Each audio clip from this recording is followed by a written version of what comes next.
आलोक अवस्थी जी, ये क्या किया आप लोगों ने? इतना जबरदस्त तरीके से घेर दिया कि अब वो लोग भी सनातनी होने लगे, ये दिखाने लगे कि भैया देखिए हम भी सुंदरकांड का पाठ कर रहे हैं, हनुमान चालीसा का पाठ कर रहे हैं, और कल तो पहुंचे भी हुए थे यहाँ।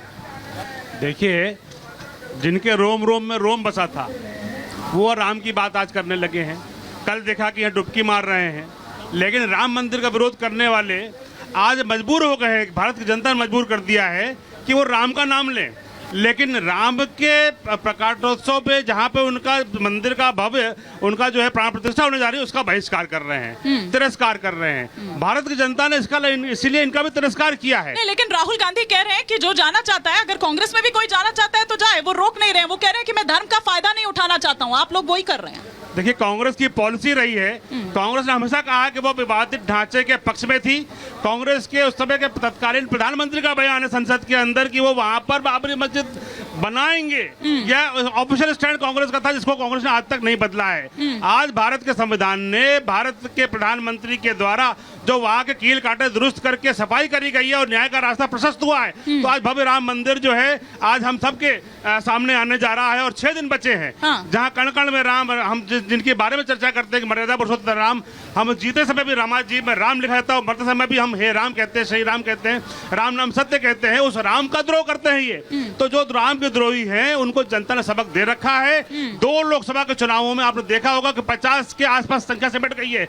लीडर ऑफ अपोजिशन जिताने के लायक भी इनके पास क्षमता नहीं है। और मुझे लगता है कि इस बार जो 2024 का चुनाव है, कांग्रेस की ऐतिहासिक हार होने जा रही है। ऐतिहासिक हार होने वाली है, वो ये कह रहे हैं। मैडम, राम का विरोध भारी ना पड़ जाए। बड़े दुर्भाग्य की बात है कि हम राम के मंदिर में उनके प्राण प्रतिष्ठा की बात कर रहे हैं, उत्सव उल्लास और उमंग की बात है, और मंच भी उसी रंग में रंगा है। और अपनी बात समाप्त करते करते वो कांग्रेस कितनी सीट पाएगी, कितनी सीट नहीं पाएगी, यहाँ ले आकर के बात समाप्त करते हैं।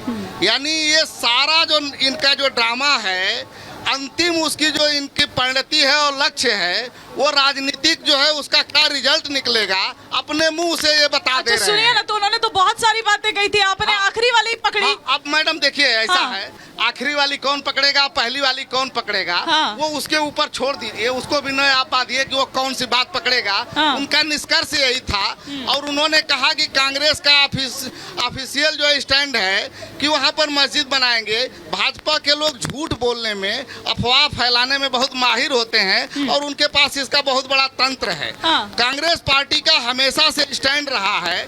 आप सभी लोग जानते हैं 26 जनवरी 1950 को संविधान लागू हुआ, और 1949 से ही उस विवादित जगह पे मुकदमा कोर्ट में यहाँ दायर हो चुका था। और कांग्रेस का हमेशा से स्टैंड रहा है कि हमारे कोर्ट का जो भी फैसला होगा, संविधान चूंकि हमारा लागू हो चुका है और न्यायपालिका और संविधान हमारे देश के मूल आधार हैं, उसके अनुसार जो भी होगा उसको हम स्वीकार करेंगे, इस देश की जनता स्वीकार करेगी। अच्छा। और अंत में हुआ वही है कि न्यायपालिका ने, सुप्रीम कोर्ट ने जो निर्देश दिया है, आदेश दिया है, उसी आदेश के पालन के तहत आज राम मंदिर का निर्माण हो रहा है। वही आदेश ना जिसको आप रुकवाते रहे, वही आदेश ना अब जिसको ये आप रुकवाते रहे, कभी चुनावों के नाम पर तो कभी किसी के नाम पर, वही आदेश। मैडम, ये बड़ा बचकाना सवाल है। ये बचकाना सवाल है। राम काल्पनिक है, ये किसने कहा था? राम काल्पनिक थे, ये किसने कहा था? उनकी बात का जवाब नहीं, उनकी बात क्या बात भाई? सनातन धर्म में, सुन लीजिए, सनातन धर्म डेंगू। हम भी बीच में बोलने लगेंगे। ये बिल्कुल बीच में बोल। आपने तो आज तक तो आपने राम को रोकने के लिए, आज तक राम मंदिर रोकने के लिए प्रयास किया है। आचार्य जी, मेरा सवाल तो बचकाना है, तो फिर काहे आप इतनी टेंशन ले रहे जवाब देने की? बोला था कि नहीं बोला था, ये बताइए। नहीं बोला था कि नहीं बोला था? कपिल सिब्बल ने ये बात कही थी कि नहीं कही थी? कपिल सिब्बल ने ये कहा था कि नहीं कहा था? 19 के चुनावों से पहले याद करिए, क्या कहा था? बताइए, बताइए ना, क्या कहा था? कह रहे हैं कि न्यायपालिका का सम्मान हम लोग हमेशा से करने की बात, या उन्होंने ये कहा था कि अभी इस फैसले को रोक दिया जाए, अभी ना इसको दिया जाए, क्योंकि इसका असर चुनावों पर पड़ सकता है? कपिल सिब्बल कोर्ट में एक वकील की हैसियत से क्या कहते हैं, अच्छा, कपिल सिब्बल जानेंगे। लेकिन हम लोग यही जानते हैं कि न्यायपालिका स्वतंत्र है, न्यायपालिका बिना किसी दबाव के काम करती है। आप घिर गए हैं, आपको समझ नहीं आ रहा है, हमको खूब समझ में आ रहा है, आपको समझ नहीं आ रहा है कि क्या करें और क्या ना करें, ये कैसे मुश्किल है। ये हो गया है आपके सामने, ये हो गया आपके सामने। आचार्य जी कुछ कह रहे थे, फिर का निर्माण हो रहा है। सबसे पहले इसमें घबराने वाली बात नहीं। सबसे पहले तो मैं एक बात बड़ा क्लियर कहना चाहूंगा कि कपिल सिब्बल जब कुछ कहे तो वहां वो वकील की तरफ से जा रहे हैं। आप सनातन धर्म को डेंगू कहें, सनातन धर्म को मलेरिया कहें, राम को काल्पनिक कहें, राम सेतु को काल्पनिक कहें, अयोध्या का मुद्दा ना, अयोध्या का जो डिसीजन आए हम बकवास कर रहे हैं। अरे आप देश को बकवास, आपको देश को गुमराह करने का प्रयास कर रहे हैं, आप देश को गुमराह करने का प्रयास कर रहे हैं। लगातार आप देश को गुमराह किया और आप संविधान की बात करते हैं। आप लोग संविधान की बात करते हैं। साहबानो केस के अंदर सुन लीजिए, आप लोग संविधान की बात कीजिए। साहबानो केस के अंतर्गत आप लोगों ने, सुन लीजिए, साहबानो केस के अंदर आप लोगों ने उसी कोर्ट का डिसीजन बदल दिया। आप संविधान की बात करते हैं, स्मृति की बात करते हैं, सुन लीजिए, संविधान की प्रतियां जलाते हैं। आप संविधान की प्रतियां जलाते हैं। आप तिरंगा जलाने वाले लोग हैं। अरे सुनिए ना कमलेश जी, अब तो जो आपके सहयोगी दल है ना सर, वो भी हनुमान चालीसा का पाठ करा रहे हैं, सुंदरकांड का पाठ करा रहे हैं। अरे कुछ तो अपने सहयोगियों से सीख ले लीजिए सर। अब यहाँ पर जनता के सवाल में जरा ले लेती हूँ। जय जय श्री राम। मेरा एक भाई साहब ने सवाल किया है कि जो भी बात आती है वो आके पार्टी के पॉलिटिक्स पे आती है। कल में एक कोई भाई व्यक्ति जो भी था कांग्रेस का झंडा लेके राम मंदिर के सामने आया था, तो उसका न्यूज़ में ये आया था कि वहाँ पर कुछ लोगों ने उसके झंडा फाड़ दिया और नोटिस डाला हुआ था कि ये गलत करा है, ये बीजेपी ने किया, ये किसी ने किया, वहाँ किसी का झंडा नहीं होना चाहिए। आज मैं 5-6 दिन से अयोध्या में हूँ और मैंने देखा है किसी के हाथ में भगवान श्री राम के अलावा कोई झंडा हाथ में नहीं है। सबके मुख से एक ही नाम है, जय श्री राम। ठीक है, ठीक है। सवाल कहे कि विपक्ष का जितना वकील था सब कांग्रेसी पार्टी क्यों था तब राम मंदिर के विरोध में?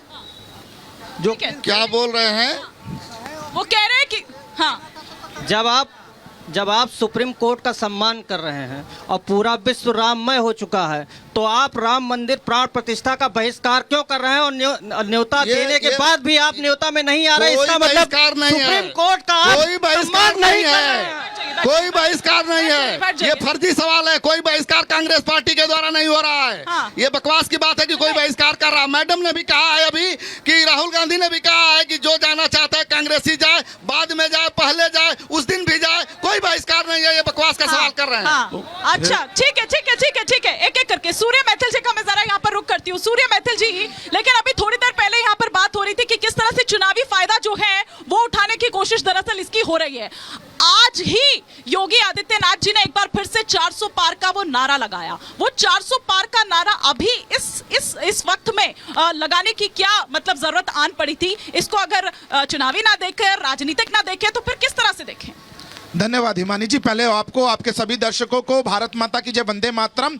और आवाज जरा इटली और रोम तक जानी चाहिए, उन सबके कान में पड़नी चाहिए जो लोग राम मंदिर का विरोध करते थे। जय श्री राम। देखिए हिमानी जी, अभी बड़ा अच्छा लगा मुझे कांग्रेस के प्रवक्ता के मुंह से सुनकर कि हम कोर्ट का सम्मान करते हैं। अभी तो आचार्य जी ने शाहबानों का मुद्दा उठाया, उसके अलावा एक मुद्दा मैं बताता हूं। जब इलाहाबाद हाई कोर्ट से इंदिरा गांधी जी डिस्क्वालीफाई हो गई थी कि आपने झूठ और प्रपंच से अपना चुनाव जीता है, उसके बाद उन्होंने क्या किया? इस देश में इमरजेंसी लगाई थी। इस देश के अंदर 100 से ज्यादा चुनी हुई, संविधान से चुनी हुई सरकारों को बर्खास्त किया था।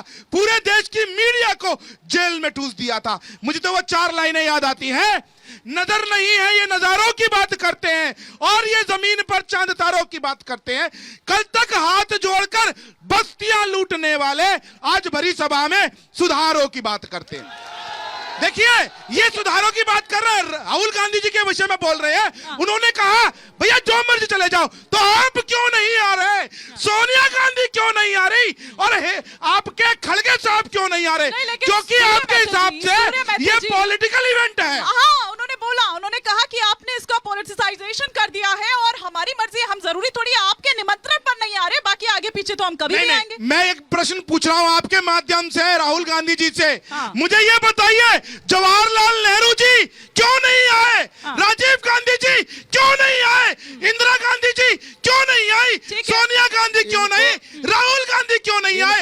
आखिर आज तक इस अयोध्या की पावन धरती पर क्यों है कभी क्या गांधी कि परिवार के हमारा किसी व्यक्ति निमंत्रण भेजिए, ने लोगों यहाँ के पास ये पर निमंत्रण मत्था बांट रगड़ा। ठीक है। आप न्योता बांटने अजमेर का शरीफ ठेका जाकर लेके कौन ठीक है। वहाँ